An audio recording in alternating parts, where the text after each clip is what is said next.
उसको मालूम है। तो क्या करें हम, वहाँ पर महाराज जी की सेवा के लिए गए थे। तो एक डॉक्टर के पास महाराज जी की ट्रीटमेंट करवानी थी, आयुर्वेदिक डॉक्टर। तो हम डॉक्टर के पास गए। मैं तो वैसे ड्राइवर का कार्य ही करता हूँ यहाँ पर और वहाँ पर जहाँ पर है। तो मुख्य तो परम पूज्य राधा रमन महाराज जी थे और महाराज जी के सेवा में जो प्रधान है रेवती रमन प्रभु और वेणुगायक प्रभु और मैं, हम 4 लोग थे। तो डॉक्टर के पास गए तो महाराज जी, छोटे महाराज जी बता रहे थे कि महाराज जी को क्या क्या शारीरिक दृष्टि से क्या क्या तकलीफ हो रही है। और उसमें एक ही और तो कुछ प्रॉब्लम नहीं था। वो बता रहे थे कि कभी कभी महाराज जी को थोड़ा विस्मरण हो जाता है। साथ में रहने वाले भक्तों को भी कभी पूछते हैं कि आपका नाम क्या है, या तो कहते ये कौन है, फिर तुरंत ही याद आ जाता है। लेकिन महाराज जी, छोटे महाराज डॉक्टर को बता रहे थे, लेकिन नाम भूल जाते, लेकिन भागवत कभी नहीं भूलते हैं, भागवत का प्रसंग कभी नहीं भूलते हैं। और डॉक्टर को कहा महाराज जी ने कि आप ट्राई कीजिए, आपको कहीं अगर कुछ श्लोक आते हैं तो आप थोड़ा सा श्लोक उच्चारण कीजिए, तो बाकी का आधा महाराज जी पूरा कर देंगे। और वो डॉक्टर क्या कहते, पांडुरंग शास्त्री वाले जय योगेश्वर में मानते हैं, तो वो लोग गीता को जानते हैं, तो गीता के कुछ श्लोक उसको आते थे। तो महाराज जी का जब ट्रीटमेंट चालू हुआ, तो डॉक्टर जब चालू कर रहे थे ट्रीटमेंट, तो हम जानते हैं डॉक्टर का आदत होता है कि कभी कुछ ट्रीटमेंट करते, कुछ उसमें भी कुछ इंजेक्शन लगाना हो, तो क्या करते हैं, दर्दी को बातों में फंसाते हैं और कुछ बातें कराते कराते अपना कार्य भी कर लेते हैं। हमारे शालिग्राम कृष्ण प्रभु बैठे हैं जो आध्यात्मिक और भौतिक दोनों के डॉक्टर हैं, तो जानते हैं ये सब ट्रिक होती है, कुछ बातों में उलझा कर अपना कार्य निकाल लेना। तो डॉक्टर वैसे ही कर रहे थे, महाराज जी का ट्रीटमेंट कर रहे थे और महाराज जी से बात कर रहे थे, और उसने गीता के एक श्लोक का उच्चारण किया, आधा श्लोक वो बोले और फिर रुक गए। उसको कहा था, तो रेवती रमन प्रभु वहाँ पर खड़े थे। उसने कहा, महाराज जी लगता है डॉक्टर भूल गए, बात क्या है। तो महाराज जी धड़ से बोल दिए। हर रोज ऐसे 3-4 श्लोक जो डॉक्टर आते थे, हर रोज यही क्रिया होती थी, 3-4 श्लोक बोलते थे महाराज जी, बाकी का आधा श्लोक बोल देते थे। वो डॉक्टर बाद में, उसका नाम आप इंक्वायरी करना है तो कर लीजिए, भावनगर में अरुण वाघेला है। वो बोल रहे थे कि ये डॉक्टर का कार्य करते करते मेरा 25 साल हो गया, आज तक मैंने जीवन में इस उम्र में और इस अवस्था में ऐसी स्मरण शक्ति नहीं देखी। तो अब हम निवेदन करते हैं इस ग्रेस हरिपार्षद प्रभु जी से, महाराज जी का ही बहुत क्या कहते, महाराज जी की तरह ही बहुत शास्त्रों का अध्ययन किया है और जानते हैं, महाराज जी की विशेष कृपा है प्रभु जी के ऊपर। तो प्रभु जी आ रहे हैं और तब तक सभी भक्तों से निवेदन है कि आप लोग थोड़ा थोड़ा आगे आइए। माताएं आप लोग भी, वैसे तो महाराज जी के नज़दीक जाने का प्रयास करते हैं, लेकिन आज आप लोग दूर जाने का प्रयास क्यों कर रहे हैं? आज भी नज़दीक आइए, महाराज जी यहाँ पर बैठे हैं।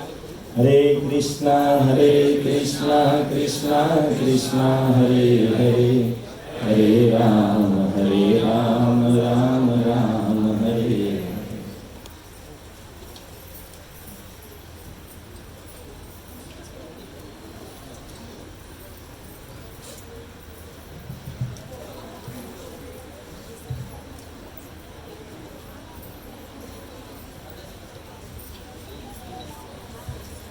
हरे कृष्ण। ओम अज्ञानतिमिरान्धस्य ज्ञानाञ्जनशलाकया चक्षुरुन्मीलितं येन तस्मै श्रीगुरवे नमः। नमः ओम विष्णुपादाय कृष्णप्रेष्ठाय भूतले श्रीमते राधा गोविन्द गोस्वामिने नामिने।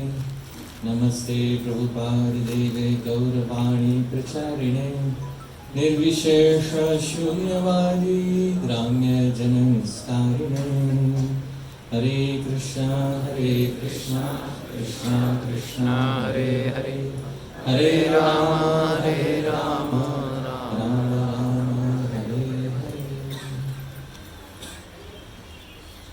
बहुत बहुत धन्यवाद आप सभी का जो आज आप यहाँ पर उपस्थित हुए हैं गुरु महाराज के व्यास पूजा महामहोत्सव के लिए। मैं आभार प्रकट करना चाहता हूँ सभी भक्तों का जिन्होंने ये व्यास पूजा महामहोत्सव आयोजित किया है। और गुरु के विषय में शास्त्रों में एक बहुत अच्छी बात कही गई है कि गुरवो बहवः सन्ति शिष्य वित्तोपहारकः स गुरु दुर्लभम देवी शिष्य संतापहारकः। गुरवः बहवो सन्ति, संसार में ऐसे बहुत गुरु रहते हैं। शिष्य वित्त उपहारकः, जो केवल शिष्य के धन को छीनना जानते हैं। स गुरु दुर्लभम देवी, पर हे पार्वती देवी वो गुरु बहुत दुर्लभ है जो शिष्य संतापहारक है, जो शिष्य के समस्त संतापों को भी हर ले। तो हम सभी बहुत भाग्यशाली हैं जिन्हें श्री श्रीमद् राधा गोविंद दास गोस्वामी महाराज का आश्रय प्राप्त हुआ है। और प्रभुपाद जी अपने उपदेशामृत के 5वें श्लोक के परपोर्ट में एक बात कहते हैं, और वो मैं बात यहाँ पर दोहराना चाहूँगा जो प्रभुपाद जी कहते हैं। प्रभुपाद जी 5वें श्लोक उपदेशामृत के परपोर्ट में कहते हैं कि एक कनिष्ठ अधिकारी भी भक्त हो सकता है और वो गुरु भी हो सकता है, किंतु सभी शिष्यों को सावधान रहना चाहिए कि वो किसी उत्तम अधिकारी गुरु से ही दीक्षा लें। तो ये प्रभुपाद जी स्वयं उपदेशामृत 5वें श्लोक के तात्पर्य में कहते हैं। अभी पूछने जाएंगे कि उत्तम अधिकारी कौन होता है, तो उत्तम अधिकारी का लक्षण भक्ति रसामृत सिंधु और चैतन्य चरितामृत नामक ग्रंथ में बताया गया। बहुत सुंदर लक्षण है उत्तम अधिकारी का। 2 चीजें होती है उत्तम अधिकारी में, चैतन्य चरितामृत में लिखा गया है। शास्त्र युक्त सुनि पुण्य दृढ़ श्रद्धा यार, उत्तम अधिकारी से तारये संसार। 2 लक्षण है उत्तम अधिकारी के। शास्त्र युक्ति सुनि पुण्य, सबसे पहले तो शास्त्रों की युक्ति में अतिशय निपुण व्यक्ति उत्तम अधिकारी कहलाता है। दूसरा दृढ़ श्रद्धा यार, उसकी भगवान में अतिशय दृढ़ श्रद्धा होती है। ये दोनों लक्षण जिस भक्त में दिखाई दे उसको उत्तम अधिकारी कहते हैं, और ऐसा उत्तम अधिकारी समस्त जगत का तारण कर सकता है। तो हम देखते हैं कि ये दोनों लक्षण जो हैं यह श्री गुरु महाराज में परिपूर्ण रूप से विद्यमान है।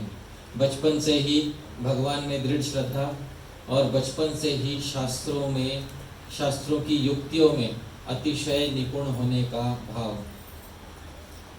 प्रभुपाद जी के हर शिष्य में अनेक विशेषताएं हैं, और प्रभुपाद जी के हर शिष्य अपने साथ कुछ न कुछ प्रभुपाद जी के लिए लेकर आए हैं इस संसार में।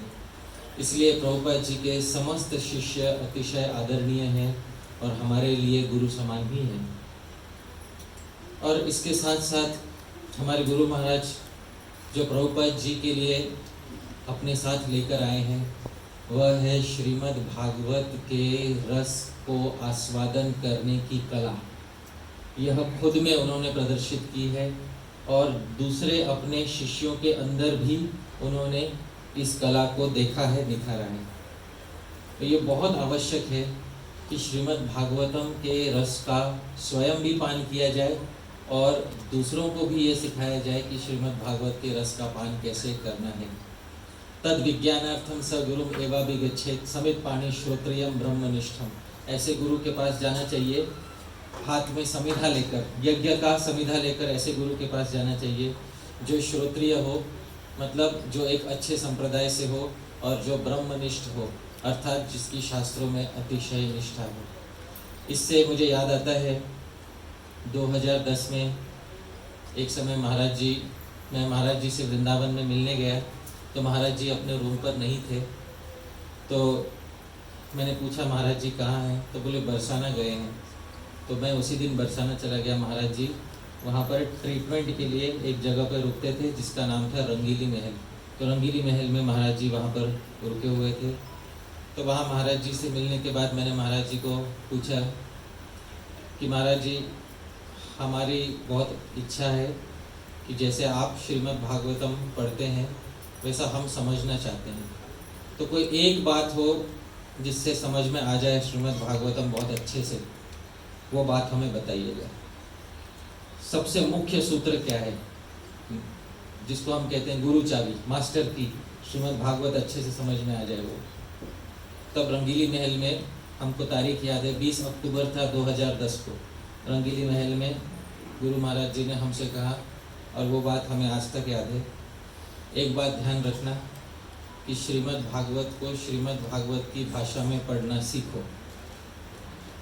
इतना महाराज जी ने कहा, श्रीमद् भागवत को श्रीमद् भागवत की भाषा में पढ़ना सीखो। ऐसे अनेक लोग हैं जो अनुवाद पर निर्भर हैं और मूल श्लोकों को कभी नहीं पढ़ते। यदि आपको सच में श्रीमद् भागवत को पढ़ना है तो श्रीमद् भागवत को श्रीमद् भागवत की भाषा में पढ़ना सीखो, क्योंकि जब हम उसका अनुवाद कर देते हैं, भले ही अनुवाद बहुत अच्छा हो, पर अनुवाद करने से बहुत सारे छोटे छोटे तथ्य जो हैं वो हमारी समझ में नहीं आते। फिर महाराज जी ने एक उदाहरण भी दिया। महाराज जी बोले जैसे हमको कॉलेज में पढ़ाते थे शेक्सपियर, और शेक्सपियर में, अब शेक्सपियर मूल इंग्लिश में ग्रंथ थे, उसके सारे ग्रंथ, अभी यदि कोई उसका हिंदी में अनुवाद तो कर ले, पर क्या शेक्सपियर की पढ़ाई हिंदी में हो पाएगी या मूल अंग्रेजी में उसका पढ़ाई होना चाहिए? अंग्रेजी में पढ़ाई होना चाहिए। तो जैसे शेक्सपियर को पढ़ना है, उसकी भाषा समझनी है, तो उसने जिस भाषा में ग्रंथ लिखा उसको पढ़ना, उसी भाषा में पढ़ना चाहिए। वैसे ही जिस भाषा में श्रीमद् भागवत लिखा गया उस भाषा में श्रीमद् भागवत को पढ़ना, ऐसा महाराज जी ने कहा। तो मैंने फिर महाराज जी से कहा कि महाराज जी पर श्रीमद् भागवत संस्कृत भाषा में है, यद्यपि हमने थोड़ा अध्ययन किया है पर संस्कृत भाषा पढ़ना कठिन है। तो महाराज जी ने कहा उसके लिए आपको जो क्लेश उठाना पड़े वो आप उठाइए। इतना महाराज ने, उसके लिए आपको जो क्लेश उठाना पड़े आप उठाइए। तो हमें बहुत अच्छा लगा ये सुन के, क्योंकि पहली बार कि क्या है ना, मुझे ये सुनने की आदत लग गई थी कि गुरु मतलब वो जो सब आसान बना देता है, ऐसा ये हमको आदत लग। पहली बार हमने ऐसा गुरु देखा जो शिष्य को कुछ कठिन करने के लिए प्रेरित कर रहा है, बहुत अच्छा है। गिरभीर गुरुणाम परुषाक्षराभिस तिरस्कृता यांति नरा महत्वम अलब्ध शाणोत्कषणा नृपाणाम न जातु मौलो मणयो वसंती। जो गुरु की कठोर वाणी के द्वारा प्रताड़ित किए जाते हैं, ऐसे शिष्य ही आगे जाकर महान पद को प्राप्त करते हैं। क्योंकि जब तक मणि को अच्छे से घिसा नहीं जाता पत्थर के खिलाफ, तब तक वो मणि राजा के मुकुट में लगने योग्य कभी नहीं बन पाता। तो बहुत आवश्यक है कि गुरु कठोर वाणी से शासन करे और बतावे कि हमें जीवन में क्या करना चाहिए। तो ये हमें बहुत अच्छा सौभाग्य प्राप्त हुआ। उस दिन हमने महाराज जी से प्रार्थना की कि महाराज जी आप आशीर्वाद दीजिए कि आपके आशीर्वाद से हम थोड़ा व्याकरण पढ़ने का प्रयास करेंगे। तो महाराज जी ने कहा ठीक है। और उसके बाद भी महाराज जी का समय समय पर जो है हमेशा शास्त्रों के विषय में, श्रीमद् भागवत के विषय में बहुत अतिशय रुचि रहती है। कुछ वर्षों के बाद, और मैं ये कहकर मैं अपनी वाणी को विराम दूंगा, कुछ वर्षों के बाद मैंने महाराज जी के मुख से बार बार ये सुना था कि श्रीमद् भागवत में दशम स्कंद पे महाराज जी जब जब कुछ कहते थे तो दशम स्कंद की कथाओं में महाराज जी को एक टीकाकार बहुत विशेष रूप से पसंद थे। इन टीकाकार का नाम है श्री हरिसूरी। आप सबने जिन जिन ने कथा सुना होगा दशम स्कंद में, ये टीकाकार का नाम सुना होगा श्री हरिसूरी। जब हमने बार बार सुना तो हमें मन में प्रेरणा हुआ कि पता लगाते हैं कि कौन है ये श्री हरिसूरी। तो कई वर्षों तक, 3 से 4 वर्षों तक उनका ग्रंथ ढूंढने के लिए, वो कहाँ रहते हैं ये देखने के लिए पता करने का कोशिश किया। 3-4 वर्षों के बाद पता चला कि श्री हरिसूरी इसी महाराष्ट्र के नासिक यहाँ के निवासी थे एक ऋग्वेदी ब्राह्मण थे। उन्होंने 1800 के करीब अपनी टीका लिखी, 1800 वर्ष के करीब अपनी संस्कृत में टीका लिखी, जिसका नाम है भक्ति रसायन। सिर्फ दशम स्कंद पे टीका है। भगवान के जो भी लीलाएं हुई वो लीलाएं भगवान ने क्यों की, इसके ऊपर महाराज जी को अतिशय प्रिय थे। तब हमने जब देखा इतना जटिल ग्रंथ था संस्कृत में, कुछ विद्वानों ने हमको बोला प्रयास मत करो, तुम वो श्लोक भी पढ़ नहीं पाओगे, देखने का भी प्रयास मत करो, श्लोक नहीं पढ़ पाओगे। लेकिन जब देखा तो बहुत भीषण कठिनाई वाला ग्रंथ था, लेकिन उसमें बहुत रस है। तो गुरु महाराज से की कृपा से कुछ अनुवाद करने का प्रयास किया। 6 महीना लगा हमें उसका पहला अध्याय समझने में, सिर्फ पहला अध्याय समझने में 6 महीना लगा। तो जब पहला अध्याय हम गुरु महाराज को दिखाया तब महाराज हमको बोले ये बहुत अच्छा है, आप कितने अध्याय करना चाहते हैं? तो हमने महाराज जी को बोला हम पूरे 49 अध्याय करना चाहते हैं इस जीवन में। तो महाराज ने कहा ठीक है, आप करने का प्रयास कीजिएगा। लेकिन उस दिन, उसके अगले दिन एक ऐसी बात हुई जो हमने जीवन में कभी अपेक्षा नहीं किया था। हम अब बैठ के अनुवाद कर रहे थे तो अचानक से फ़ोन पे वीडियो कॉल आ रहा है। वीडियो कॉल पे देख रहे हैं कि हिज होलीनेस राधा रमन महाराज का वीडियो कॉल आ रहा है। मुझे लगा अरे बाप, मैं पहली बार जीवन, आप इमेजिन कर सकते हैं, आप बैठ के कुछ सेवा कर रहे हैं, अचानक से फ़ोन की, उस पर फ़ोन पे लिखा हुआ है गुरु महाराज कॉलिंग, तो आदमी कैसा हो जाता है। तो पहली बार जब ऐसा हुआ तो हमने फ़ोन उठाया, तब महाराज जी सामने से बोले आप जो हरिसूरी का अनुवाद कर रहे हैं उसमें से कुछ पढ़ के हमको बताइए। ठीक है, पढ़ के बताइए। महाराज जी रोज़ कॉल करते थे। मैंने सोचा, मैं जीवन में कभी अपेक्षा नहीं किया था कि महाराज सामने से एक बार फ़ोन करेंगे। तो महाराज जी एक हफ्ता भर लगातार रोज़ फ़ोन करते रहे कि महाराज जी को इतना उसमें रस था, इतना रस था उसमें कि महाराज रोज़ सुनना चाहते थे कि हरिसूरी जी इसके बारे में क्या कहते हैं, हरिसूरी जी उसके बारे में क्या कहते हैं, इसके बारे में क्या कहते हैं, उसके बारे में क्या कहते हैं। तो ये महाराज श्री का लगाव है श्रीमद् भागवत के प्रति, विशेष रूप से दशम स्कंद के प्रति महाराज जी का अतिशय लगाव है।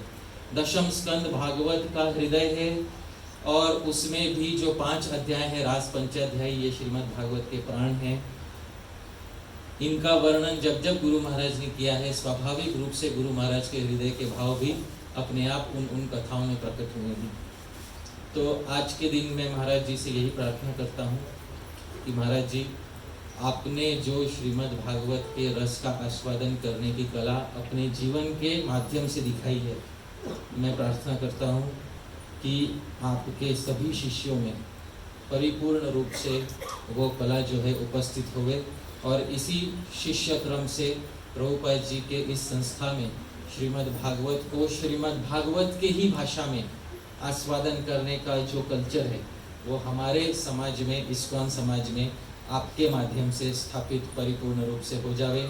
आपके सभी शिष्य जो हैं, हमारे गुरु महाराज के जो सभी शिष्य हैं, सभी के सभी शिष्य बहुत ही विलक्षण प्रतिभा वाले हैं। हमें बहुत आनंद होता है ये कहने में कि हम श्रीमद् राधा गोविंद दास गोस्वामी महाराज जी के शिष्य हैं। कहीं पर भी जाते हैं तो सभी लोग आदर से देखते हैं और बोलते अरे वाह, आप तो राधा गोविंद महाराज जी के शिष्य हैं। तो सभी लोग बहुत आदर से देखते हैं और अपेक्षा करते हैं कि श्रीमद् भागवत में हमारी प्रतिभा हो।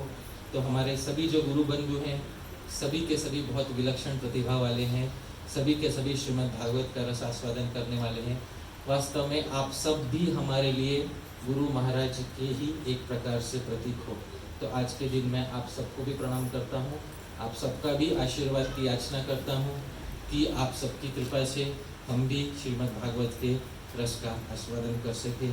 पुनः धन्यवाद देना चाहूँगा सभी आयोजनकर्ताओं को जिन्होंने हमें यहाँ पर आमंत्रित करके गौरवान्वित किया। बुरी बुरी धन्यवाद आप सभी का। गुरु महाराज को जय।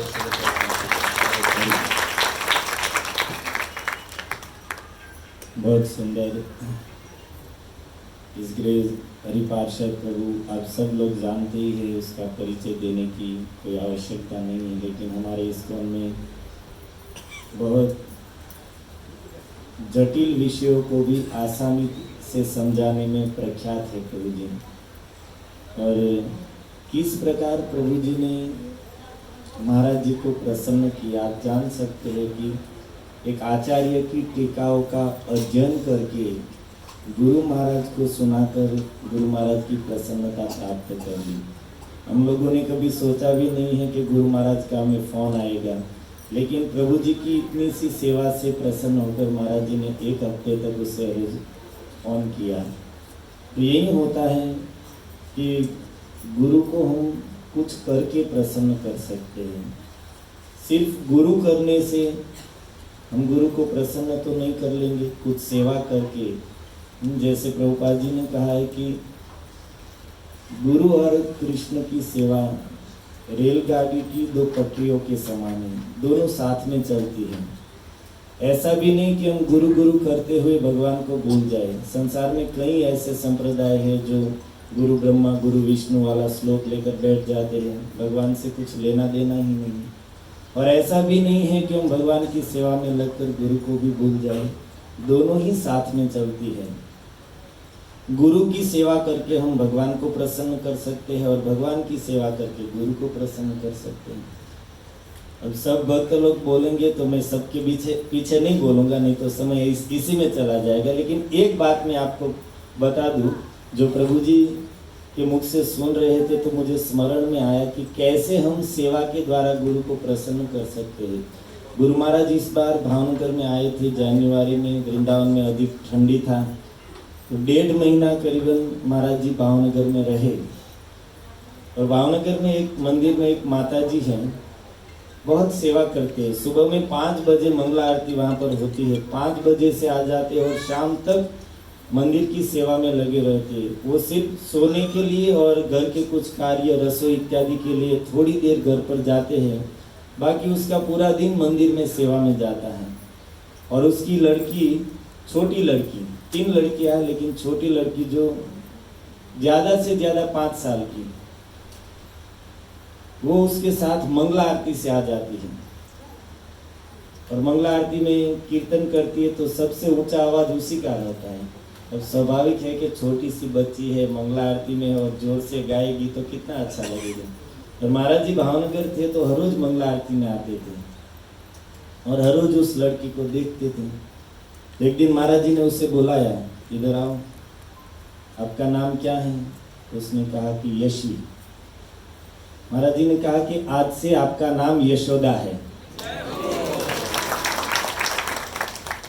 और फिर एक दिन उसकी माँ को महाराज जी दिन में 2-3 बार मंदिर में आते थे। मंदिर, भावनगर मंदिर छोटा है लेकिन मंदिर का जगह बहुत बड़ा है, गौशाला भी है, तो महाराज जी आते थे वहाँ पर दर्शन करने के लिए और चक्कर लगाने के लिए। तो उसकी माँ को भी महाराज जी देखते थे कि ये जब भी देखे तब सेवा में ही लगी रहती है। तो महाराज जी ने उसको एक दिन बुलाया, यहाँ पर आइए, आप यशोदा की माँ हैं? उसने कहा हाँ महाराज जी। आपका नाम क्या है? मेरा नाम उषा है महाराज जी। आज से आपका नाम अमृता देवी दासी है। हम भावनगर में थे, हमने देखा कि कई भक्त अहमदाबाद से आए, सूरत से आए, और एक माता जी अमेरिका से आई थी दीक्षा के लिए, और सब ने बहुत रिक्वेस्ट किया, लेकिन परम पूज्य राधा रमन महाराज जी ने स्पष्ट कह दिया कि भाई 3 साल तक महाराज जी की दीक्षा नहीं होगी। वो अमेरिका वाली माता जी तो रो रही थी, फिर भी महाराज जी ने, छोटे महाराज जी ने उसको समझाया कि आप महाराज जी की स्थिति देख रहे हैं, इस स्थिति में दीक्षा देना संभव नहीं है, 3 साल के बाद आप आइए तब करेंगे कुछ, ऐसा कुछ कहा। लेकिन इन लोगों ने सेवा के द्वारा महाराज जी को खुश, न कुछ डिसाइपल कोर्स, न कुछ प्रेसिडेंट का लेटर, कुछ भी नहीं, गुरु कृपा ही केवलम।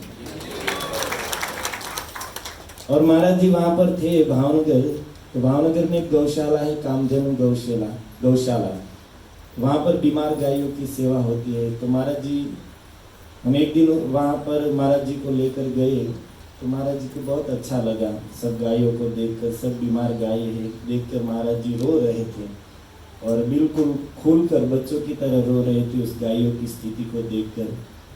और फिर तो महाराज जी हर रोज तो नहीं, लेकिन हफ्ते में 1-2 बार कहते थे चलो गौशाला चलना है, तो वहाँ पर जाते थे, 10-15-20 मिनट गौशाला में सब देखकर फिर वहाँ पर महाराज जी बैठते थे और भक्त लोग साथ में जो है 7-8 भक्त कीर्तन होता था। उसमें वेणुगायक प्रभु कभी गुजराती भजन सुनाते थे और गौशाला वाले जो सेवक लोग थे वो भी आकर बैठते थे कीर्तन में। और भावनगर के दो भक्त हैं, एक का नाम है केतन और एक आकाश। ये दोनों, जो केतन प्रभु है वो जेम्बे बहुत अच्छा बजाते हैं और गाते भी बहुत अच्छा है, और दूसरे जो आकाश वो हारमोनियम अच्छा बजाते हैं और वो भी बहुत सुंदर गाते हैं। तो हर रोज वहाँ पर कीर्तन होता था और महाराज जी इन दोनों के सामने देखते थे और दोनों कीर्तन कराते थे तो एकदम महाराज जी प्रसन्न हो जाते थे। तो थोड़े दिन ऐसे ही चलता रहा। एक दिन गौशाला में ऐसे ही कीर्तन हो रहा था, वो दोनों एक के बाद एक गा रहे थे, महाराज जी सुन रहे थे और मैं पास में खड़ा था, क्योंकि गौशाला है तो स्वाभाविक है कि मक्खियाँ वहाँ पर रहती है, यहाँ पर भी बहुत है। कल शाम को किसी का बर्थडे था तो केक है, उसको खाने के लिए मक्खी आई है, लेकिन आप लोगों के लिए अच्छी केक रखी है, 12 बजे के बाद मिलेगी। तो मैं वहाँ पर अपने खेस से महाराज जी के ऊपर मक्खियाँ को हटाने के लिए ऐसे खेस चामर की तरह हिला रहा था। तो महाराज जी ने मुझे कहा इधर आओ। कहा जी महाराज जी, इन दोनों को बुलाओ। उन दोनों भक्तों को मैंने बुलाया। महाराज जी के पास में, आपका नाम क्या है? उसने कहा केतन, आज से आपका नाम कृष्ण है। और दूसरे को कहा कि आपका नाम? उसने कहा आकाश। महाराज जी, आज से आपका नाम बलराम है। दोनों कृष्ण बलराम की जोड़ी है।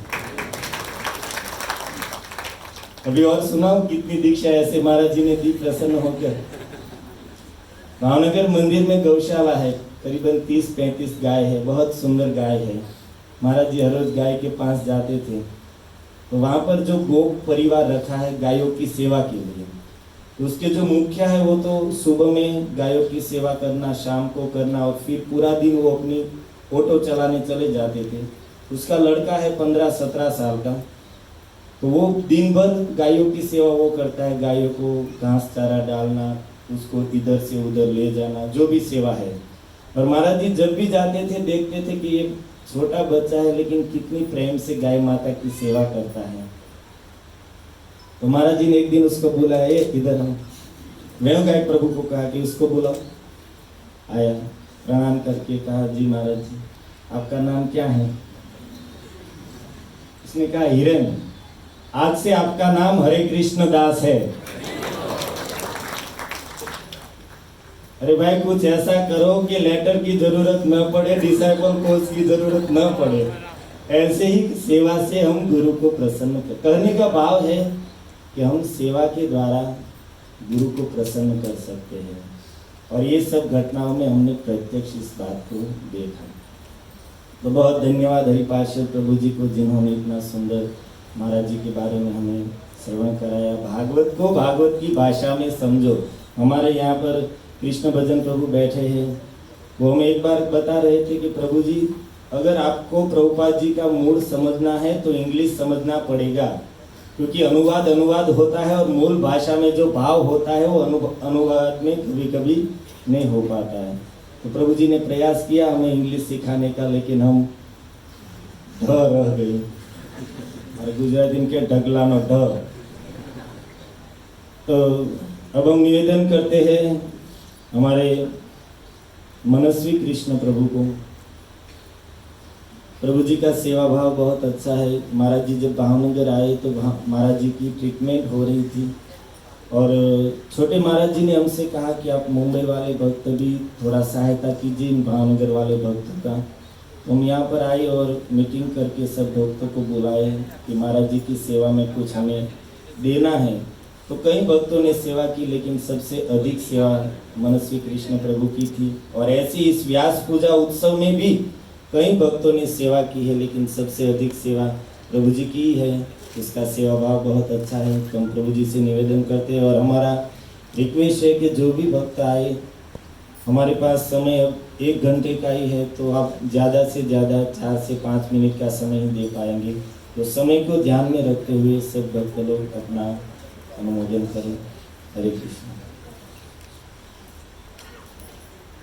ओम ज्ञानतिमिरानन्दस्य ज्ञानाञ्जनशलाकया चक्षुरुन्मिलितं येन तस्मै श्रीगुरुवे नमः।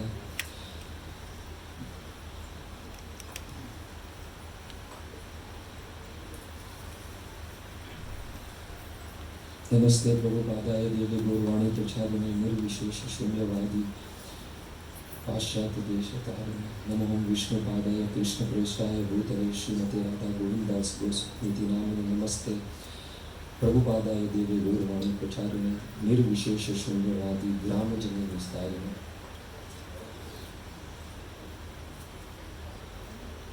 बड़ा ही परम पवित्र दिवस है आज। परम पूज्य गुरु महाराज जी की व्यास पूजा का महोत्सव है। बड़े बड़े वरिष्ठ भक्त यहाँ पर गुरु महाराज के गुण प्रकट करते हैं। मैं तो बड़ा ही तुच्छ हूँ। बस भक्तों के मुख से जो श्रवण करते हैं उससे ऐसे ही लगता है कि श्रवण करने से ही शायद हमने भी गुरु महाराज के चरणों में श्रवण के द्वारा कुछ पुष्प हमने भी कुछ अर्पण किए।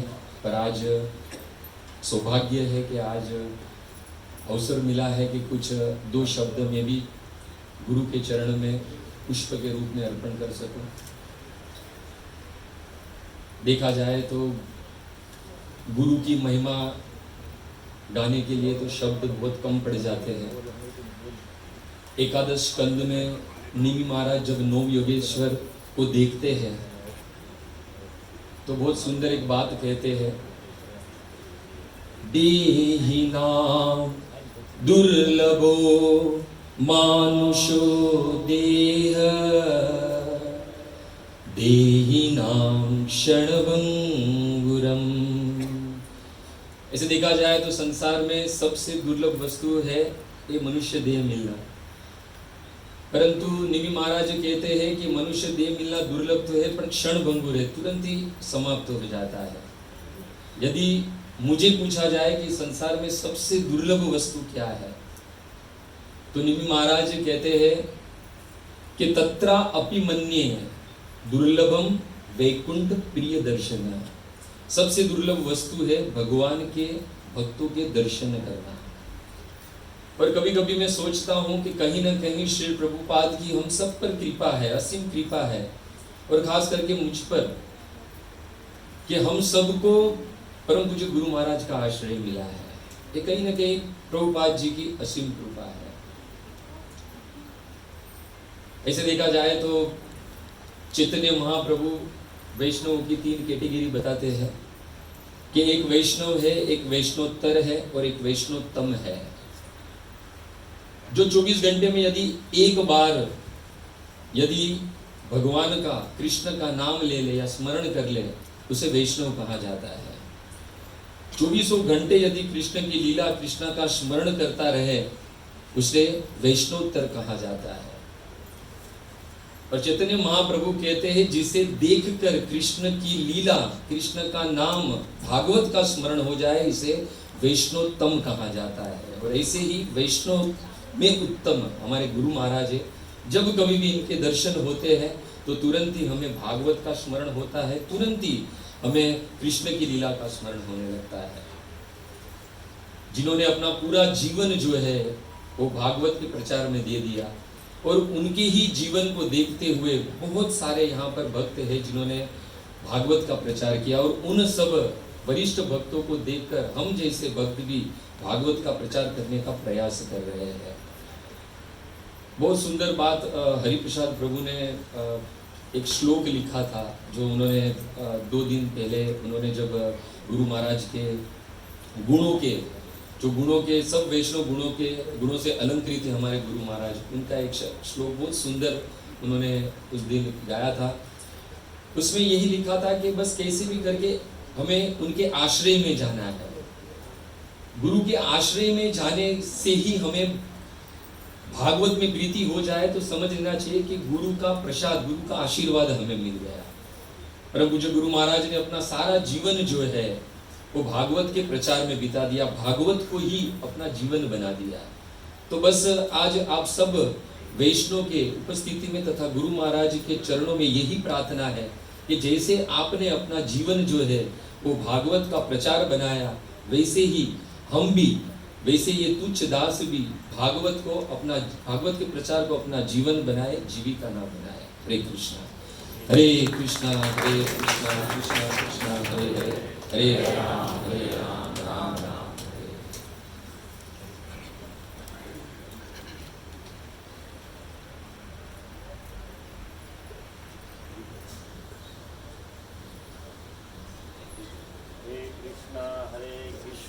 कृष्णा कृष्णा हरे हरे, हरे राम राम राम हरे हरे।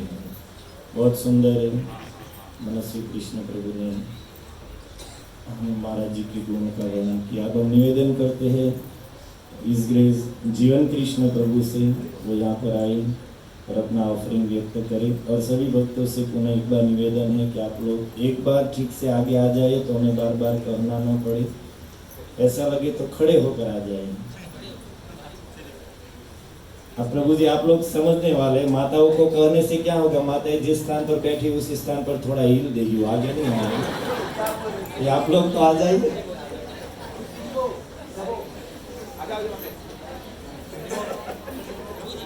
हरे कृष्णा कृष्णा कृष्णा हरे हरे, हरे राम हरे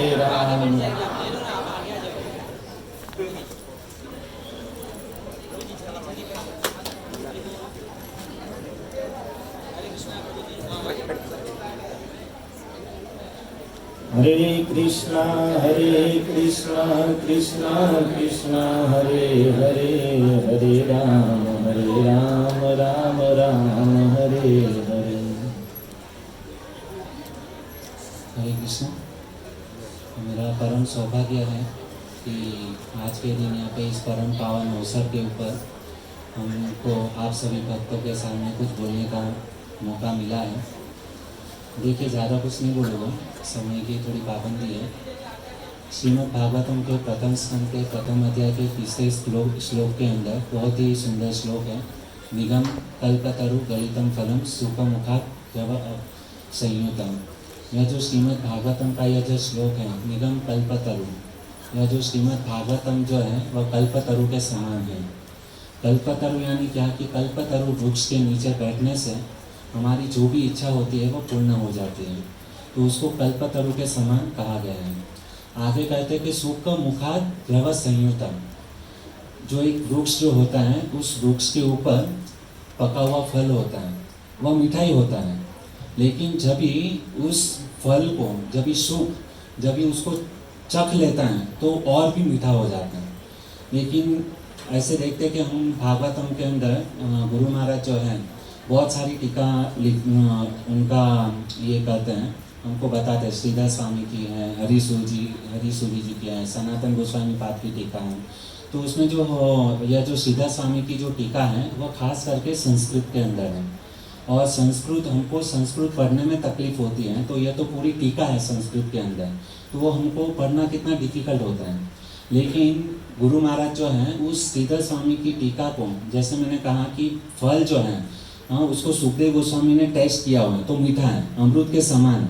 लेकिन उसी भागवतम को जब भी राधा गोविंद गोस्वामी महाराज जब भी हमको बताते हैं, जैसे टीका है श्रीधर स्वामी की, संस्कृत हमको पढ़ने को तकलीफ हो रहा है, लेकिन उसकी टीका जो है ना इतनी सरल भाषा में हमको समझा देते हैं कि हमको पूरा जो है ना इतना वो हमारे लिए बहुत डिफिकल्ट होता है, लेकिन सरल भाषा में समझाते हैं तो हम सारी टीका को हम समझ सकते हैं, है ना। तो मेरा कहने का भाव यह है कि यह जो भागवतम जो है ना वह सुखदेव गोस्वामी ने बताया, लेकिन उसके बाद में जब भी राधा गोविंद गोस्वामी महाराज उस भागवतम को जब भी हमको बताते हैं तो हमको और भी जो अमृत समान है, लेकिन अमृत से भी मीठा क्या है वह भागवतम हमको लगता है।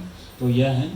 और श्रीमद् गुरु महाराज जो है उनको दो चीज़ के ऊपर सबसे ज़्यादा प्रेम है, एक तो श्रीमद् भागवतम और दूसरा हरिनाम। और हरिनाम जब भी गुरु महाराज जपते हैं ना तो हमारी तरह राजधानी एक्सप्रेस में एक एक महामंत्र को रसास्वादन के साथ में हरे कृष्णा कृष्णा कृष्णा हरे हरे, हरे राम राम राम हरे हरे। हमारा जप माला 1.5 घंटे के अंदर खत्म हो जाता है, लेकिन गुरु महाराज एक एक शब्दों को इतना ध्यान से 2.5 घंटा 3 घंटे में उनका 16 माला कंप्लीट होता है। तो हमको गुरु महाराज से सीखना चाहिए कि भागवतम को हमको किस तरीके से पढ़ना चाहिए, महामंत्र को किस तरीके से लेना चाहिए। महामंत्र की बात आई तो एक समय की घटना है इस प्रकार से कि मथुरा से गुरु महाराज और उनके बहुत सारे शिष्य लोग जो थे ना, रिक्शा से वृंदावन जा रहे थे। तो वहाँ पे सभी भक्त लोग जो है ना कीर्तन कर रहे थे, हरे कृष्ण महामंत्र में। तो वो जो रिक्शा वाला जो था ना मुसलमान था, तो सभी शिष्य लोग प्रयास कर रहे थे कि उनको वो भी हरे कृष्ण बोलें, लेकिन वो बोल नहीं रहा था, है ना। वो सुन रहा था लेकिन वो बोल नहीं रहा था। बहुत प्रयास किया। बाद में सभी शिष्य लोगों ने गुरु महाराज से कहा कि हम मतलब इनको बोल रहे हरे कृष्ण बोलने के लिए, लेकिन वो बोल नहीं रहा है करके। तो काफ़ी प्रयास किया। तो गुरु महाराज ने शिष्य लोगों को उतना कहा कि आप उनको बोलो कि भाई आप क्या नहीं बोलना चाहते हैं। तो तुरंत ही मतलब उन्होंने कहा रिक्शा वाले को, भाई आप क्या नहीं बोलना चाहते हो। उन्होंने कहा कि यही आप जो बोल रहे हैं ना वो। उन्होंने बोला क्या, लेकिन क्या नहीं बोलना चाहते। उन्होंने बोला यही हरे कृष्ण हमको नहीं बोलना है। तो केवल मतलब गुरु महाराज के अंदर मतलब इतनी साधना, इतनी तपस्या, उनका ये प्रभाव है। यदि कोई भी व्यक्ति बस उनसे कुछ भी सुन लेगा ना और किसी को बता लेगा ना, तो उसका उद्धार हो सकता है। वो मुसलमान था लेकिन फिर भी उसने क्या किया, कैसे भी उनकी बोलने की इच्छा नहीं थी, लेकिन गुरु महाराज की पवित्रता है ना, इतना मतलब उसके अंदर पवित्रता है कि सामने वाला कैसा भी नीच व्यक्ति क्यों ना, लेकिन उसको भी क्या है, हरे कृष्ण महामंत्र उन्होंने बोल दिया। तो यह होता है कि हरे कृष्ण महामंत्र का इतना पावर है, लेकिन उस पावर महामंत्र के अंदर शक्ति है ना। चैतन्य महाप्रभु ने लिखा है कि सारी शक्ति जो मैंने है ना भगवान के नाम के अंदर डाल दी है, लेकिन हमको उसका अनुभव क्यों नहीं हो रहा है? क्योंकि हम जो है ना ऐसे जो श्रद्धालु व्यक्ति हैं, यदि जो पवित्र हैं, साधु महात्मा हैं, उनके संगति में आकर के यदि हम महामंत्र जपेंगे तो उसको हमको डेफिनेटली उसका रिजल्ट मिलेगा। तो ऐसे गुरु महाराज हैं, उनके चरणों में कोटि कोटि वंदन, और उनसे प्रार्थना याचना करते हैं कि जिस प्रकार से गुरु महाराज भागवत में और हरि नाम में उनकी जो मति लगी है, थोड़ी सी बूंद भी यदि हमारे सर के ऊपर आ जाए तो हम कृतार्थ मानेंगे अपने। हरे कृष्ण। हरि बोल। हरे कृष्ण। बहुत धन्यवाद कृष्ण प्रभु का हमारे बीच इस भक्ति पुरुषोत्तम स्वामी महाराज पधारे हैं। महाराज जी से हम निवेदन करते हैं कि महाराज जी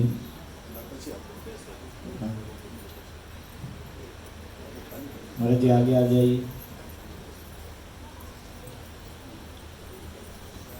हरे कृष्णा कृष्णा कृष्णा हरे हरे, हरे राम हरि बोल। यहाँ पर बैठना। अरे लाल बहन प्रभु आए हैं तो हम सीधा ही प्रभु महाराज जी बोला कि मैं बात नहीं करूँगी। महाराज जी आप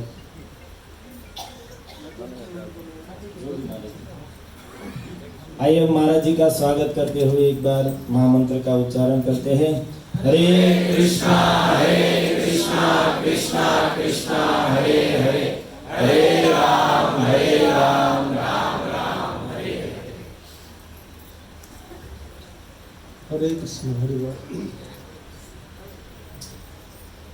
नमः ओम विष्णुपादाय कृष्ण पृष्ठाय भूतले श्रीमते राधा गोविंद गोस्वामी नामिने। नमः ओम विष्णुपादाय कृष्ण पृष्ठाय भूतले श्रीमते भक्ति वेदांत स्वामी नामिने। नमस्ते सरस्वती देवे गौरवाणी प्रचारिणे निर्विशेष शून्यवादी पाश्चात्य। आज श्रीमद श्री राधा गोविंद गोस्वामी महाराज का शुभ आविर्भाव तिथि है, ये रथ यात्रा तिथि है। बहुत शुभ समय में महाराज इस धरती पर प्रकट हुए, तो उनका आविर्भाव तिथि पर हम लोग उनको गुणगान महिमा गान करने के लिए इकट्ठे हुए हैं। लेकिन जो शुद्ध भक्त होता है, हम लोग महिमा गान करने से उनका महिमा बढ़ते नहीं, उन लोगों ने स्व महिमा में अधिष्ठित है, वो महिमावान है। तो हम लोग उनका महिमा गान करते हैं, उनको बड़ा करने के लिए नहीं है, हम बड़ा होने के लिए। शुद्ध भक्त को महिमा गान करने से हमारा चित्त शुद्धि होगा, इसीलिए हम लोग इकट्ठे हुए हैं हमारा कल्याण के लिए। महाराज को वो तो कल्याण है ही, वो कल्याण मूर्त विग्रह होते हैं शुद्ध भक्त। हम लोग क्या करेंगे? तो ये मुहूर्त, ये तिथि बहुत शुभ होता है हम लोग के लिए, क्योंकि शास्त्र का विचार का अनुसार ऐसा जो शुद्ध भक्त होता है, ये शुद्ध भक्त भगवान का करुणा का मूर्त विग्रह होता है। जैसे राधा रानी राधिनी शक्ति का मूर्त विग्रह होता है, नंद यशोदा संधिनी शक्ति का मूर्त विग्रह होता है, तो भगवान का करुणा का मूर्त विग्रह शुद्ध भक्त गुरुदेव होता है। और ये लोगों ने इस भौतिक जगत पर प्रकट होता है। कब प्रकट होता है? जब भगवान का हृदय, तो हृदय तो करुणा में भरा है, लेकिन करुणा का प्रभाव तो बहुत हो जाता है, तो भगवान का इच्छा से उनका शुद्ध भक्त इस धरती पर आते हैं। तो इसलिए राधा गोविंद महादोषव महाराज का महिमा, उनका कार्यकलाप में वर्णना करने के लिए कुछ तो नहीं। क्या महाराज किए हुए, महाराज जो मंदिर तैयार किए, तो मंदिर बनाए नहीं, कुछ तो किए नहीं जीवन में, क्या बताएंगे? मैं सुना राधा जीवन को बताते थे, तो महाराज इतना कथा करते हैं, तो इनका इच्छा हुआ राधा जीवन होगा, महाराज आप इतना अच्छा कथा करते हैं, मैं एक अच्छा हॉल बनाऊंगा, इधर बैठ कर कथा करेंगे। महाराज नहीं मत बना। तो कुछ भी ग्रहण करने के लिए प्रस्तुत नहीं, कुछ उनको बहुत भारी लगता है। क्यों? तो शुद्ध भक्त जो होता है वो दूसरा प्लेटफॉर्म में रहता है। इसलिए ब्रह्मा जी ने बताया, ज्ञान प्रयास मुदपास नमंत जीवंती सन्मुखरितं भवद्य वार्ता। शुद्ध भक्त का लाइफ क्या है? उन लोग का लाइफ है भगवान का कथा। इसका एक ज्वलंत दृष्टांत होता है श्री राधा गोविंद गोस्वामी महाराज। ऐसा जो भक्त होता है, इनके साथ हम लोग एक उपमा, एक तुलना दे सकता है।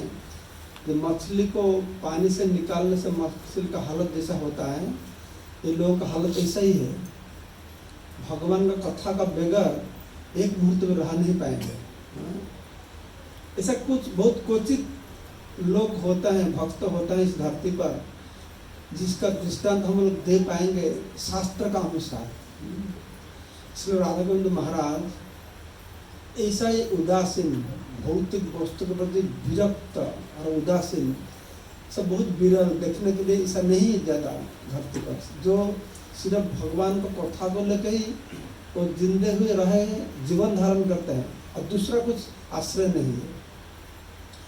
महाराज ने बोलते थे डिवोशनल सर्विस, हम लोग डिवोशनल सर्विस, हम लोग बहुत सारे मंदिर बनाते हैं, ये करते हैं, वो मैनेजमेंट महाराज करते नहीं।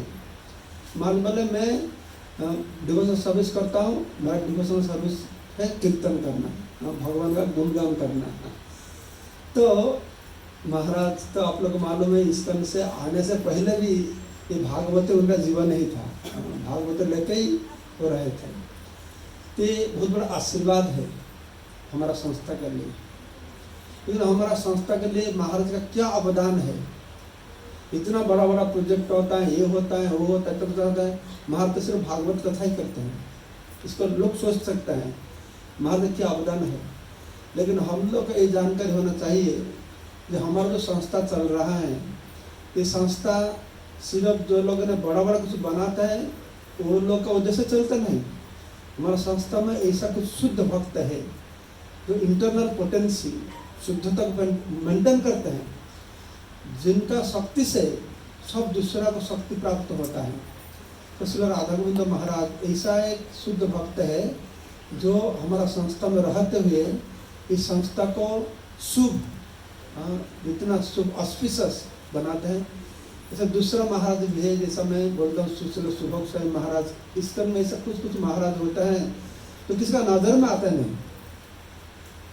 लेकिन हम लोग को ये होना चाहिए, ये इंटरनल एनर्जी है, ये हमारा इंटरनल एनर्जी जो पूरा हमारा शुद्धता को, भगवत भक्ति को पकड़ के रखे हुए, तो ये चीज को भी हम लोग को देखना है।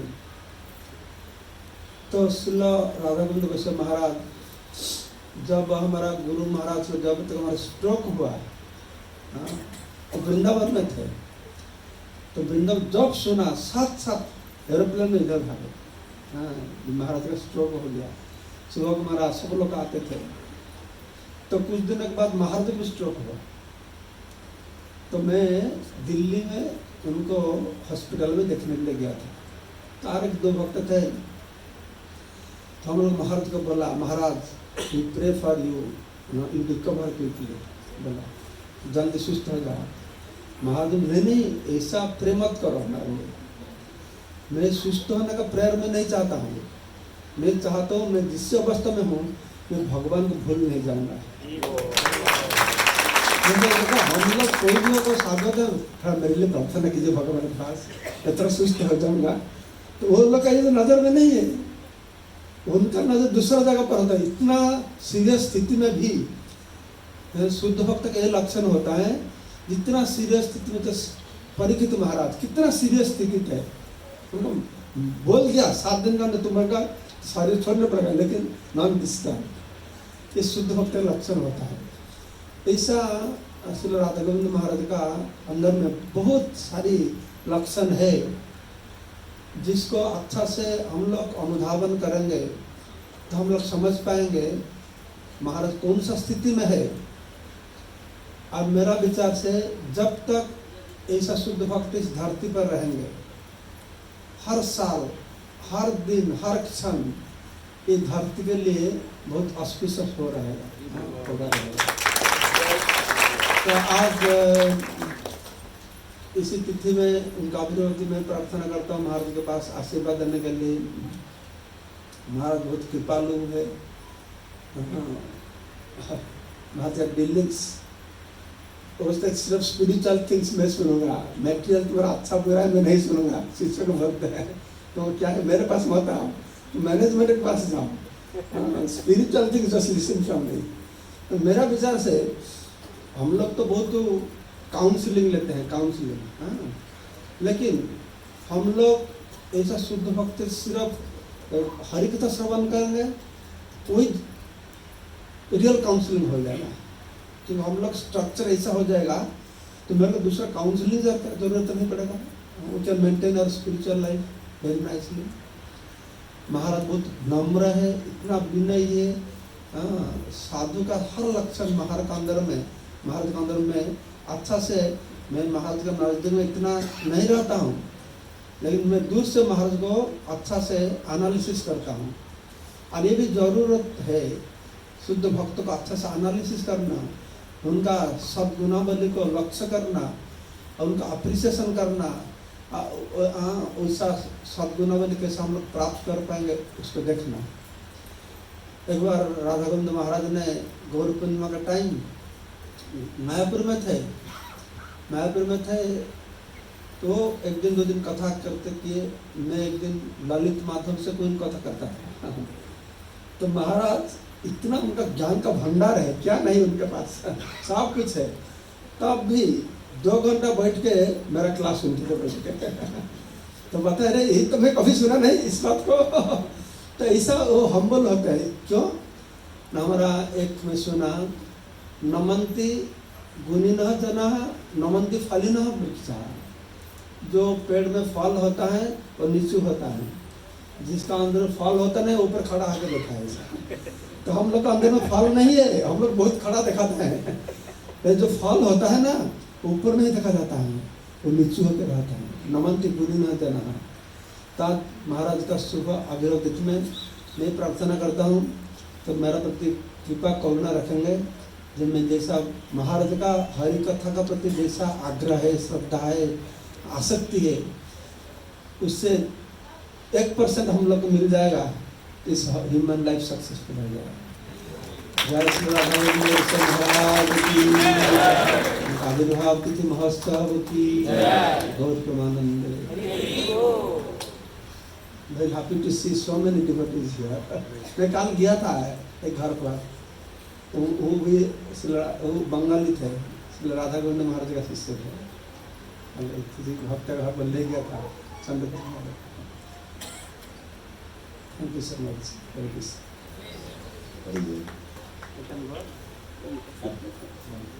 मैं 5-10 मिनट बैठूंगा, और डाइटिशियन डॉक्टर आएगा मिलने के लिए 10 मिनट के बाद, तब तक मैं बैठूंगी। ठीक है? आपको हरे कृष्णा कृष्णा कृष्णा हरे हरे, हरे राम राम राम हरे। हमारा बहुत बड़ा सौभाग्य है कि महाराज जी यहाँ पर आए। महाराज जी के मुख से हमको कुछ सुनने को मिला।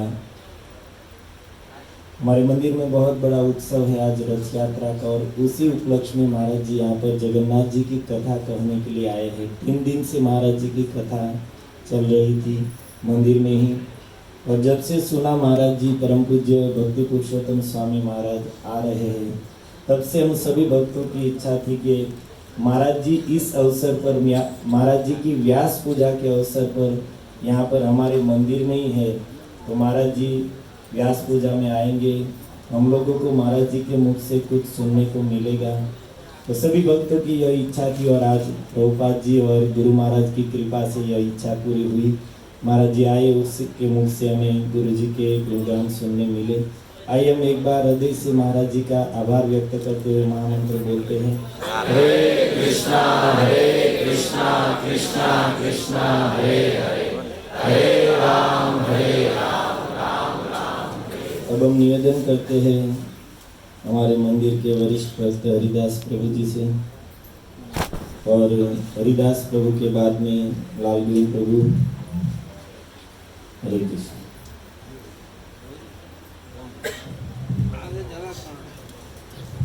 मैं खड़ा होकर बोलूँगा कि मेरा बैक आ रहा है।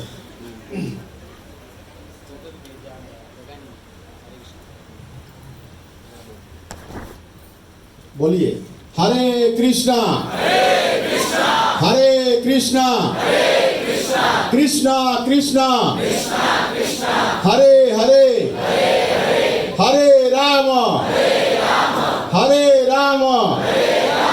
राम राम हरे हरे।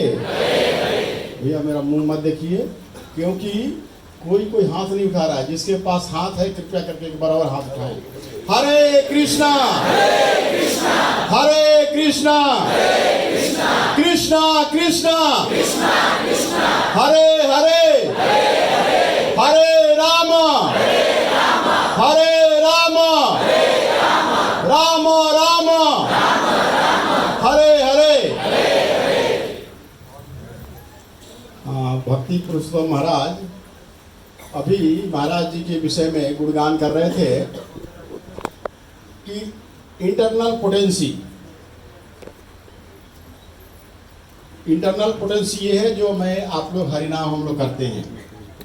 तो महाराज जी, राधा गोविंद महाराज जी का उनका पूरा जिंदगी, उस समय शायद मेरा एज 8-9 साल हो रहा होगा, नित्यम भागवत सेवया, भागवत के विषय में उनको बोलिए, चैतन्य चरितामृत के विषय में बोलिए, रामायण के विषय में बोलिए, आप कोई भी कहीं से भी चैप्टर उठाइए और महाराज को क्वेश्चन कर दीजिए, महाराज आंसर तत्क्षण दे देते थे।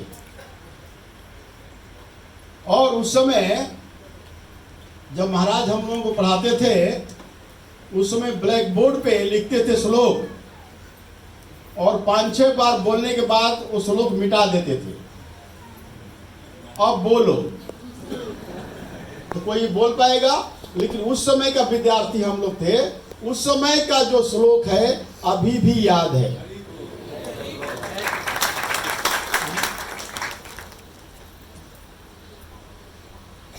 एक मेरा श्लोक है, उद्मेन ही सिद्ध्यंति कार्याणि न मनोरथे, नहीं सुप्तस्य सिंहस्य प्रविशन्ति मुखे मृगा।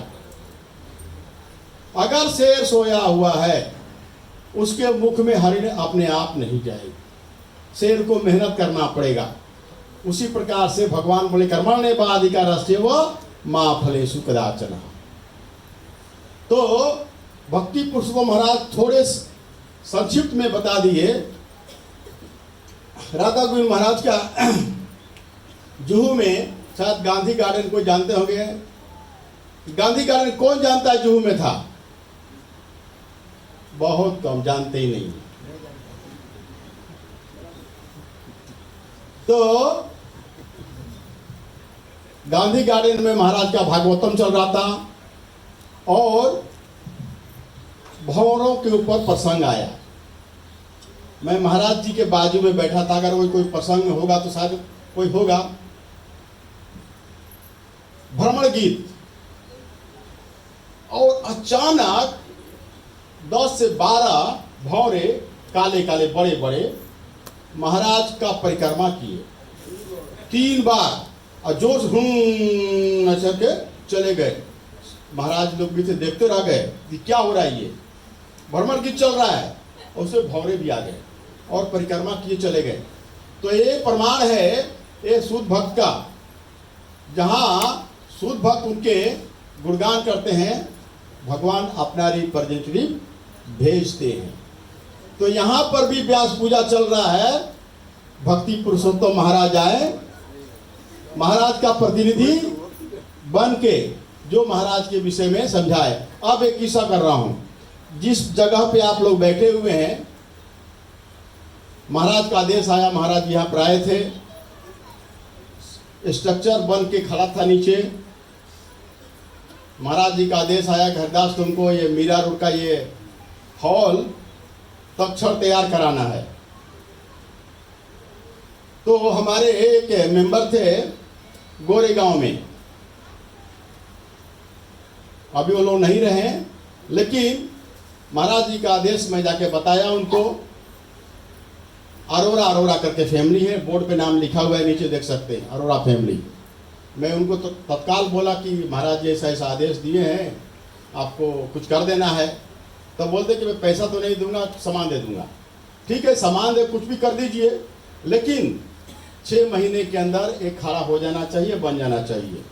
एग्जैक्टली 7 महीने के अंदर खड़ा हो गया, जिसमें आप लोग बैठे हुए हैं। दूसरा क्वेश्चन मंदिर का बात है। सामने मंदिर, जिसमें राधा गिरधारी विराजमान बड़े मंदिर में है। जब यहाँ पर मुझे डिपोर्ट किया गया जुहू से, मुझे चैलेंज आ गया कि ये मंदिर बनेगा कैसे। उस समय भी महाराज जी का व्यास पूजा था। उस समय महाराज जी के सामने घोष कर दिया कि 3 साल के अंदर महाराज जी आप राधा गिरधारी जी को यहाँ पर विराजमान कर दूंगा। अब पैसा तो है नहीं, क्या करेंगे। राधा गिरधारी जी का आरती कर रहा था, सोच रहा था कि अभी क्या करना चाहिए। तो राधा रानी के हाथ से गुलाब अपने आप गिरा नीचे, और मैं उठा लिया, उठा करके फिर राधा गिरधारी के चरणों में डाल दिया। हाँ, वहाँ पर एक यहाँ पर मीटिंग हुआ था, कमलोचन प्रभु और हर्ष गोविंद प्रभु, कि पैसा नहीं है, पेपर क्लियर नहीं है, क्या करना चाहिए। बोला साहब टेक्निकल बात आप लोग देखिए, ऑफिसर के पास पहुंचाना मेरा काम है, बिल्डर को लेके आना मेरा काम है, पैसा देना आपका काम है। ठीक है, तो बोले पैसा तो है नहीं, पैसा ऑटोमेटिक आ जाएगा। फिर राधा गोविंद महाराज का ऑर्डर है, हरदास तुमको कुछ भी करना है, 3 साल के अंदर तुम वचन दिया है सबके सामने, 3 साल के अंदर तुमको स्ट्रक्चर खड़ा कर देना। और इसी व्यास पूजा के सामने, महाराज जी के सामने मैं वचन दिया था, हमको एक एक कण में यहाँ पे लक्ष्मी दिखाई पड़ रही है, किसी को दिखाई पड़े या ना पड़े, हमें दिखाई पड़ रहा है। तो कैसे दिखाई पड़ता है, महाराज जी का बाणी में। कैसे बाणी, महाराज भागवतम करते हैं, किसी से पैसा नहीं मांगते, जो दे दिया उनका दक्षिणा में। एक बार महाराज के साथ में लॉस एंजलिस गया था मैं घूमने के लिए, महाराज के साथ में, महाराज जी लेके गए थे मुझे। देखिए महाराज कितने मंदिर के विषय में उत्साह से। मीरा रोड, पहले मीरा रोड में कोई आता नहीं था, नाल गोविंद प्रभु को मालूम है अच्छी तरह से, यहाँ महाराज जी का भागवतम होता था। फिर भक्ति पुरुषोत्तम महाराज क्या बोले, देखिए सब उसी पर भक्ति पुरुषोत्तम महाराज के ऊपर बोले। थोड़े समय में महाराज बता दिए, शुद्ध भक्त भागवतम होने लगा, लोग दूर दूर से भक्त लोग आने लगे। पहले मंदिर को कोई जानता नहीं था, मीरा रोड दहीसार तक ही जानते थे, हमको भी नहीं मालूम था जब मैं जू में था, बाद में मालूम पड़ा कि छोटा मंदिर है। तो महाराज जी का आज्ञा था कि हरदास कुछ भी करो, लेकिन एक बात की बात है, मैं निताई प्रभु पवई में हमारे शर्मा जी हैं, वहां पे महाराज जी का भव्य 7 दिन का भागवत कराने का निष्ठा हम लोग किया। उसमें एक आदमी के लिए उस समय, आज से 30 साल पहले की बात बता रहा हूं, उस समय एक आदमी से 6,000 रुपया लक्ष्मी लेने का प्रावधान था। एक कुंड में 4 फैमिली बैठेंगे, ऐसे 1008 कुंड बन के रेडी हो गया, सब कुछ रेडी हो गया, लेकिन लास्ट में किसी कारणवश कैंसिल हो गया। अब महाराज की आंख में थोड़ा आंसू देखा महाराज बोला आपका आंसू महाराज व्यर्थ नहीं जाएगा, मैं पूरा करूंगा आपका आंसू। फिर महाराज बोले कैसे होगा, मैं करूंगा, आप देखिए कैसे करता हूं। फिर महाराज का मैं यहाँ पर भागवतम कराया मीरा रोड में सामने, और वहां से चालू हुआ। फिर महाराज बोले कि देव मंदिर करना है, तुमको कैसे भी खड़ा कर देना क्या है। तो हम एक लल्लू शर्मा करके हैं, पवई में कोई जाकर के इंक्वायरी कर सकता है, उनका नाम है भवानी शंकर शर्मा, कंपनी का नाम है सुप्रीम इंफ्रास्ट्रक्चर। कौन जानता है सुप्रीम? बोर्ड पे किधर पे सुप्रीम रोड भी बनाता है, ब्रिज भी बनाता है। मैंने बोल दिया हमारे पास 1 रुपया भी नहीं है, आप मंदिर खड़ा करो, जैसे दान आएगा हम आपको पैसा देते जाएंगे। जस्ट आज बोला, तीसरे दिन उनकी गाड़ी इधर आ गई। अभी गाड़ी तो आ गई, लेकिन लोकल कारपोरेटर है, बोला हमारा मेरा माल लो, मेरा सामान लो। भोईर कंपनी, इधर भोईर नाम से फेमस है, जया भोईर उनकी मम्मी है। मैं मम्मी को जाके मिला, महाराज जी के विषय में बताया कि महाराज जी ऐसी सी बात है। तो महाराज जी कुछ प्रसाद दिए, बगले की जया भोईर पे जाके प्रसाद दे के आओ, उसका मन चेंज हो जाएगा। मैं गया, उनको प्रसाद दे के आया। बोले कोई बात नहीं बेटा, तुमको जो करना है कर लो, माल लेना हमसे लेना किससे लेना। तो मैं बोला आपसे ही माल लूंगा। तो बोला मैं बेटा माल तो ले लूंगा लेकिन पैसा नहीं दूंगा। बेटा कोई बात नहीं, जब तुम्हारी इच्छा हो तब दे देगा। फिर उनके बेटे राजू भोई से बात हुआ, सामान देने लगे, काम चालू हो गया। आज उसी का नतीजा है महाराज सुख भक्त का कि आज श्री राधा गिरधारी जी यहाँ पे विराजमान है। तो भक्ति पुरुषोत्तम महाराज क्या बोले, शुद्ध भक्तों की कृपा से इस्कॉन का जो ये प्रचार चल रहा है, जो कि इन लोगों का नाम नहीं है। एक बार गुरुरा महाराज का गांव है, गुरुरा में थोड़ा आश्रम बन रहा था, पता नहीं बनते बनते महाराज के दिमाग में क्या आ गया, बोलता नहीं कुछ नहीं बनाना है, हमको भागवत करना है कि ये पचड़े में फंसना है मेरे को। तो इसीलिए अभी मैं वृंदावन गया था, 1 महीना में वृंदावन में था। महाराज जी को बोला पटना मंदिर में उद्घाटन हो रहा, महाराज जाएंगे क्या? महाराज बोला आप हरदास आप लोग जाओ, हम आराम से जाएंगे क्योंकि तबीयत थोड़ा खराब चल रहा है, तो हम बाद में आएंगे। कृष्ण कृपा प्रभु भक्ति पुरुषोत्तम महाराज थे उधर, बरजरी प्रभु नहीं आ रहे थे। देखिए शुद्ध भक्त ऐसे बोलते हैं। मैं बरजरी प्रभु को फोन लगाया, महाराज जी से भक्ति पुरुषोत्तम महाराज से बात भी कराया, वो बोलते नहीं आएंगे। लास्ट मोमेंट में एक बार फिर फोन किया, वो तैयार हो गए और उद्घाटन में भी आए बरजरी प्रभु। तो ये भक्ति पुरुषोत्तम महाराज ऐसे भक्तों में भी आते हैं। देखिए कितने सिंपल हैं, मायापुर के पूरा देखभाल करते हैं, फिर भी सिंपल। तो राधा गोविंद महाराज को कभी भी जाके देखिएगा, जरूर मुस्कुराते हैं, जरूर हंसते हैं और सबके ऊपर कृपा करते हैं। तो उनकी कृपा यही है कि जितने भी दीक्षित हैं भैया 16 माला जरूर कर लेना, उसको मत छोड़ना। कि यही महाराज का स्ट्रेंथ है, यही महाराज की शक्ति है। कुछ करो या ना करो, लेकिन हरिनाम का जप जरूर करो 16 माला। हरे कृष्णा हरे कृष्णा कृष्णा कृष्णा हरे हरे हरे राम हरे राम राम राम हरे हरे। बहुत बहुत धन्यवाद। हरे कृष्ण हरे कृष्ण। जय। धन्यवाद हरिदास प्रभु जी।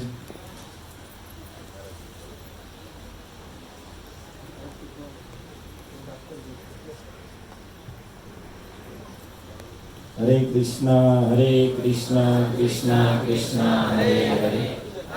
महाराज जी को चलने के लिए रास्ता दे दीजिए। हरे कृष्णा। धन्यवाद महाराज जी, आपने आकर इस उत्सव की शोभा बढ़ाई। अब हम निवेदन करते हैं इस ग्रेस लाल गोविंद प्रभु को, जिन्होंने गुरु महाराज की कृपा से इस कलयुग को कथा युग बनाया है। अब उसका परिचय देने की जरूरत तो है नहीं, आप सब जानते हैं। तो प्रभु जी जब व्यास पूजा का आयोजन हुआ उसी समय पहले ही परम प्रकाश प्रभु ने फ़ोन किया, लाल गोविंद प्रभु दोनों साधु भाई है, तो सीधा ही फ़ोन किया कि प्रभु जी आप यहाँ पर है ना, तो आपको व्यास पूजा के दिन यहाँ पर गिरधारी मंदिर में रहना है। आप अपने प्रोग्राम का शेड्यूल इस हिसाब से बनाए कि इस दिन यहाँ पर रह सके। और प्रभु जी ने प्रयास भी किया और हो भी गया। तो हम लोग भाग्यशाली है, प्रभु जी का लाभ हमें मिल रहा है। आइए प्रभु जी।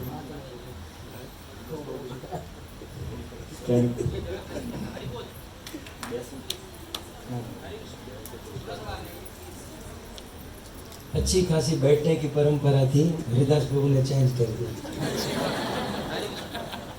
उन्होंने भी अच्छा कहा कि यहाँ बैठूंगा तो मेरी पीठ आएगी, तो यहाँ खड़े खड़े वहाँ की पीठ है, यहाँ खड़े रहेंगे सब पीठ ही पीठ है।